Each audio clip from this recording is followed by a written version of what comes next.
ನಾವು ಇಸ್ರಾಯೇಲ್ ಅಂತ ಓದ್ತೀವಲ್ಲ ಸತ್ಯವೇದದಲ್ಲಿ, ಇಸ್ರಾಯೇಲ್ ದೇಶ ಇವತ್ತು ಅಲ್ಲೋಲ ಕಲ್ಲೋಲ ಆಗ್ತಾ ಇದೆ.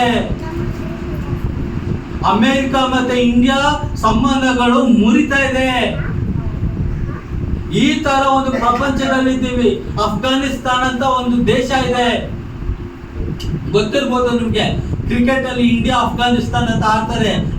ಅಲ್ಲಿ ಹೆಣ್ಮಕ್ಳಿಗೆ ಸ್ವಾತಂತ್ರ್ಯ ಇಲ್ಲ. ಇವತ್ತು ಲೋಕಕ್ಕೆ ಪ್ರಪಂಚದಲ್ಲಿ ಎಲ್ಲ ಇದೆ, ಅದು ಒಂದೇ ಒಂದಿಲ್ಲ, ಸಮಾಧಾನ.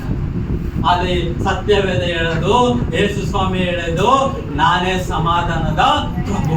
ಆ ಸಮಾಧಾನ ಬೇಕಾ? ಆ ಒಂದು ನೆಮ್ಮದಿ ಬೇಕಾ? ಆ ಒಂದು ಶಾಂತಿ ಬೇಕಾ? ಈ ಸತ್ಯವೇದ ನನ್ನ ಬಾಯಲ್ಲಿ, ಈ ಸತ್ಯವೇದ ನನ್ನ ಹೃದಯದಲ್ಲಿ, ಈ ಒಂದು ಪವಿತ್ರಾತ್ಮ ನನ್ನ ಹೃದಯದಲ್ಲಿ, ಪ್ರಾರ್ಥನೆ ಜೀವಿತ ನನ್ನ ಹೃದಯದಲ್ಲಿ, ನಾನು ಹೆಚ್ಚಾಗಿ ಪ್ರಾರ್ಥನೆ ಮಾಡುವಾಗ, ನಾನು ಕುಟುಂಬವಾಗಿ ಹೆಚ್ಚಾಗಿ ಪ್ರಾರ್ಥನೆ ಮಾಡುವಾಗ ಯೇಸು ಸ್ವಾಮಿ ನಮ್ಮ ಅಗತ್ಯಗಳೆಲ್ಲ ಟಕ್ ಟಕ್ ಟಕ್ ಅಂತ ಉನ್ನತವಾಗಿ ಉತ್ತಮವಾಗಿ ಕೊಡ್ತಾರೆ. ಅವಾಗ ಬೇರೆಯವ್ರು ಹೇಳ್ತಾರೆ, ಹೆಂಗೆ ಇವನು ಹೆಂಗಾಗ್ಬಿಟ್ಟ, ಇವ್ರ ಕುಟುಂಬ ಹಿಂಗಿದ್ರು, ಈಗ ನೋಡು ಉತ್ತಮವಾಗಿದ್ದಾರೆ, ಹೆಂಗಾಗ್ಬಿಟ್ರು ಅಂತ ಜನ ಹೇಳುವಾಗ ನಾವ್ ಹೇಳ್ಬೋದು, ಇದು ನನ್ನ ಬಲದಿಂದಲ್ಲಪ್ಪ, ಇದು ಯೇಸು ಸ್ವಾಮಿ ಬಲದಿಂದ.